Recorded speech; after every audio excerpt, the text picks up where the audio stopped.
Bonjour, bienvenue sur la plateforme Claroline du lycée Vaucanson.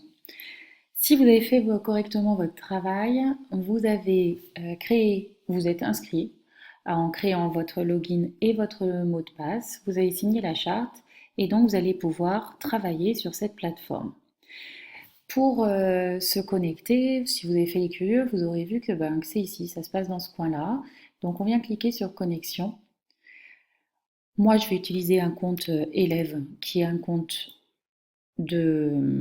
d'essai qu'on a, et je vais à partir de ce compte élève pouvoir vous montrer quelques petites choses à connaître sur la plateforme. Alors, quand vous arrivez ici, vous arrivez sur votre bureau. Votre bureau, il est symbolisé ici en haut par la petite maison. Donc vous voyez, c'est noté bureau. Et ça correspond à tout cet espace sur lequel vous arrivez quand vous vous connectez à votre session. Il faut savoir que toute la barre du haut, là, c'est la barre générale qui vous permet d'avoir accès donc ici à votre bureau, de revenir à votre bureau quand vous êtes ailleurs. Ici, vous avez des préférences, c'est-à-dire que vous pouvez euh, modifier des choses, la couleur, etc. Je vous montre après.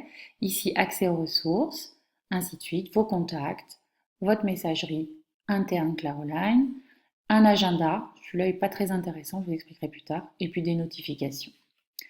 Vous avez aussi ici quelque chose de très important, puisque c'est un petit peu comme votre classeur, on va dire plutôt votre étagère de cours, dans laquelle vous mettez vos différents espaces de travail, autrement dit vos différents classeurs. Un classeur perso, un classeur e-seconde, normalement, si tout s'est bien passé et que vous avez fait votre travail dans l'heure, je vous ai inscrit dans l'espace de travail des e-secondes. Et ici, par exemple, moi, j'avais d'autres élèves qui étaient sur Vox Physics P, qui est mon espace de travail des spécialités physiques en terminale S. Bref, donc vous, ici, vous allez avoir accès à votre espace personnel et les e-secondes. Alors, c'est parti. On va un petit peu regarder ce qui se passe pour personnaliser son bureau. Alors ici, vous cliquez sur bureau, donc vous voyez qu'il va réinitialiser la page sur laquelle vous êtes. Et on va passer à préférences. Alors préférences, barre de menu. Barre de menu, c'est justement cette barre en haut ici. Et ici, vous voyez que c'est moi qui choisis ce qui est visible ou pas. Alors par exemple, je vais supprimer l'agenda parce que ça m'intéresse pas que vous ayez, par exemple, enfin, pas très intéressant d'avoir cet agenda ici. Les préférences, vaut mieux les laisser comme ça, on sait où venir les récupérer. Les ressources, vous le gardez. Vos contacts, votre messagerie, etc. Vous pouvez rajouter. Alors bulletin, c'est quand on ne l'utilisera pas. Les autres outils, on ne les utilise pas. Donc ça, on verra un peu plus tard. Enfin voilà, vous bidouillerez un petit peu. Je reviens à préférence. Donc vous voyez que je peux revenir ici parce que j'ai le chemin. À chaque fois que j'ai emprunté, je peux revenir à tout moment. Menu utilisateur. Alors ici, c'est pas très intéressant non plus. On garde, on pourrait bidouiller, voir ce que ça change. Et par exemple, paramètres du bureau. Alors là, ça peut être assez sympa parce qu'il y a la couleur pour changer un peu. Allez, on va mettre du bleu ciel. Donc, je viens cliquer sur le bleu ciel ici. Et ici, je viens cliquer la croix et vous voyez, hop, ça fera un petit peu de couleur sur le bureau. Et maintenant, je peux revenir au bureau. Voilà, rien de très folichon, puisque vous voyez que ça ne met que le tour ici en bleu. Alors, ensuite, quelque chose de très important, les ressources. Les ressources, ici, c'est le fichier qui contient toutes les ressources, donc les fichiers des blogs, des fichiers des photos, etc., que les profs vous auront mis dans l'espace de travail ou que vous aurez stocké dans votre espace personnel. Donc là, vous allez avoir votre espace personnel qui est protégé en droit, c'est-à-dire qu'il y a vous qui avez accès.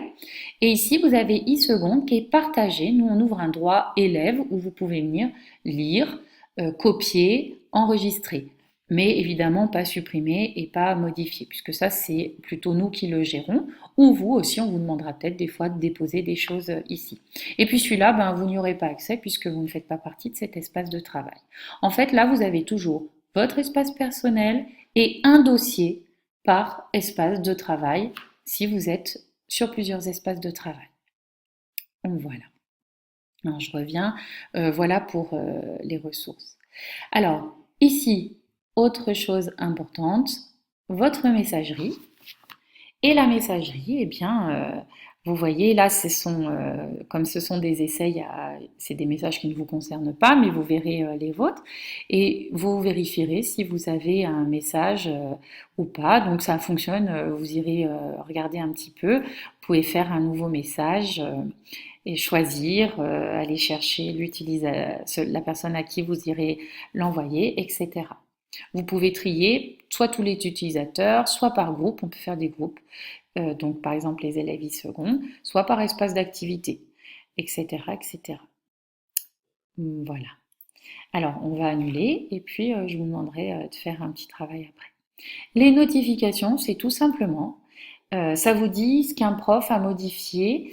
Alors, attention, parce que quand on déclenche ça, souvent on voit toutes les modifications de tout le monde, même si on ne fait pas partie de l'espace de travail. Donc c'est assez, ça peut être un petit peu pénible.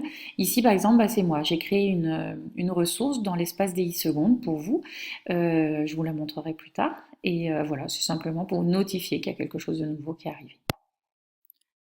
Alors maintenant, on va regarder, on est revenu sur le bureau et on va regarder comment on peut personnaliser un petit peu ce qui apparaît sur son bureau ici. Alors par exemple, ici, il y a ce qu'on appelle un widget. Ici, je vais le fermer. Tiens, je vais le supprimer et puis je vais vous montrer, je vais le rajouter, je vais le remettre en fait. C'était un widget qui me permettait d'avoir accès aux différents blogs. Donc je descends sur mon bureau, je vais dans ajouter un widget et ici je vais la noter blog, différents blogs que je peux avoir. Et là c'est par exemple liste des tags d'un blog, liste des blogs. Hop, je vais rajouter une liste de blogs. Je peux mettre une couleur à mon widget, je choisis tiens, du violet, ok. Et voilà, aucun blog affiché. Donc on vient maintenant le modifier ici en cliquant sur le petit droit et on va ajouter un blog, par exemple, auquel vous avez accès. Je viens ici, donc il faut ajouter un blog, on est dans ressources et donc là on va partir dans les ressources. Voilà, e-seconde et dans e-seconde notamment, vous avez accès, si vous allez dans ressources de physique, au blog IFI. Donc, je viens le sélectionner, on fait ajouter, le blog IFI apparaît et on fait OK. Et du coup, ici, ben, vous voyez que dans votre onglet, votre widget de liste de blogs, vous avez ici un petit bouton et c'est donc un bouton qui fait référence au blog IFI, c'est-à-dire le blog que moi je vais tenir en physique. Alors l'onglet, vous voyez, normalement, je dois pouvoir le placer où je veux, je peux le redimensionner. Par exemple, ici, vous voyez qu'on voit apparaître un peu son nom, etc. Bon, vous bidouillerez un petit peu l'apparence. Je suis bloquée, moi, par mon écran qui est un petit peu plus étroit. Je clique dessus et hop, vous arrivez sur le blog IFI que je tiens. Alors là, on va revenir en arrière. Hop, et on va revenir au bureau. Donc, e-seconde. Ah, voilà, ça prend un petit peu de temps. Voilà, il y a plein de widgets. Vous voyez qu'on peut mettre les parcours, les forums, les annonces. Donc là, voilà, typiquement, c'est l'annonce que j'ai mise le 9 septembre dans votre espace d'activité. Puis vous pouvez afficher vos différents espaces d'activité pour y avoir accès. Au lieu d'y aller par ici, votre étagère, qui est votre bibliothèque, qui contient vos classeurs de cours, c'est-à-dire d'espaces de travail, eh bien vous pouvez tout simplement les afficher ici. À vous de personnaliser. Vous pouvez vous faire aussi plusieurs onglets. Là, vous dire, ben là, par exemple, c'est mon travail. Mon travail. C'est plus, vous ne serez plus, vous pouvez mettre même un, donc allez, hop, on va mettre du rouge, ok. Et là, hop, vous avez un nouvel onglet, mon travail, au lieu d'informations, etc., etc. Voilà, on en reste là pour cette première partie.